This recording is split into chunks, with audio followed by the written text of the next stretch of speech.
starting out with what I would want to actually happen to my physical body after death, I personally want my body to be donated to science, specifically medical science. This is because I have a number of relatively rare and also poorly understood medical conditions. So it is important to me that my body is used to further research into these conditions to hopefully improve quality of life for those who have these conditions after I die. For both of my interviewees, my partner Rachel and one of her partners, who she actually met through me, Jess, for both of them, they cared more about the environmental impact of their death, with Jess even having the very specific plan of having her body interred in a place which would physically block drilling and fracking projects. Uh, as for my personal plan, donation would also help financially, as donation is free. And as discussed in Caitlin Dottie's video on why are funerals so expensive, more standard burial and embalming practices are currently set up in a way which allows for more predatory practices due to laws which don't force things like online price disclosure or properly regulate the language of embalming disclosures, which leads to families spending much more money than anticipated as they attempt to navigate both grief and finances simultaneously. I also would not feel comfortable having any of the religiously grounded burial practices, which were discussed in class on October 1st and 3rd, as I myself am an atheist.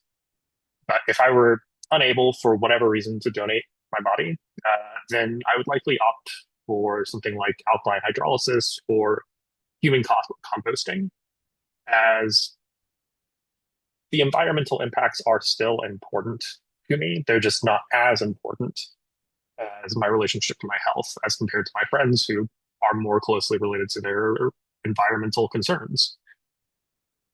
So, because it's being donated to science, as far as where I want this to take place, I don't have any preference. Anywhere who, any hospital which would work with Ehlers-Danlos study, which, to be fair, is pretty rare. Um, Now, moving on to the actual remembrance memorial.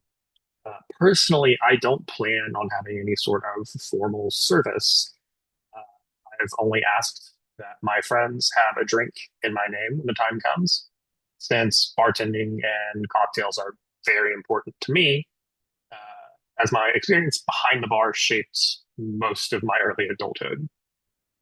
For the atmosphere and tone, I don't really, again, I don't have a preference, and neither do my interviewees, as we all want everyone to grieve however works best for them. For this reason, I really would not want something like the Sardinian funeral practice, again discussed on October 1st, of bringing in traditional mourners, as I feel like this would be shaping the mood for those affected and shaping the expectations of those affected. And as noted in Dr. Hernandez's class on October 3rd, there is no right way to grieve. So I wouldn't want to force what is, in the end, simply my own preference onto those who are grieving after my death.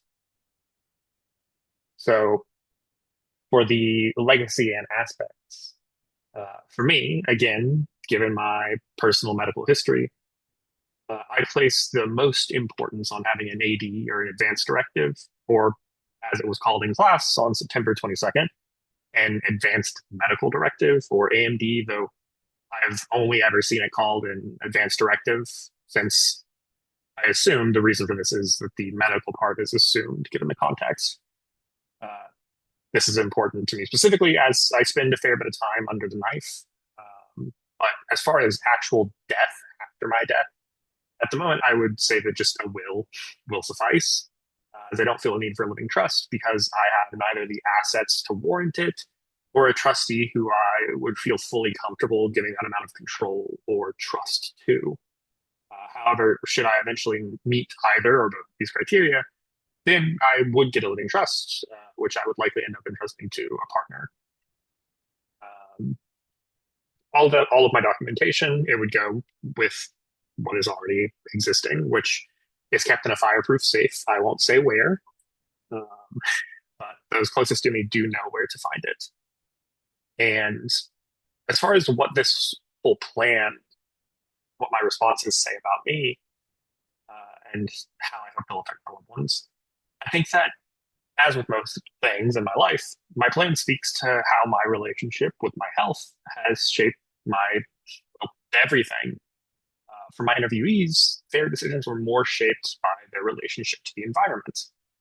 Uh, my relationship with my health has overridden my background of a mixed white and Latino, mixed Methodist and Catholic, cis male upbringing. It has completely reframed my relationship with death and with life. And so, through the frame presented in the course media video on Viktor Frankl from the YouTube channel Eternalized, the meaning which motivates me would then be my own relationship to my health, as it has helped me to tackle my own health struggles and the desire to shape future medical policy for others with similar conditions. And while something like the $50,000 over 5 years paid for living kidney donation, as proposed in Carrie Arnold's article, uh, while that would only sweeten the deal, for someone like me whose medical history restricts my right to donate any part of my body, I have to settle for this donation to research after death.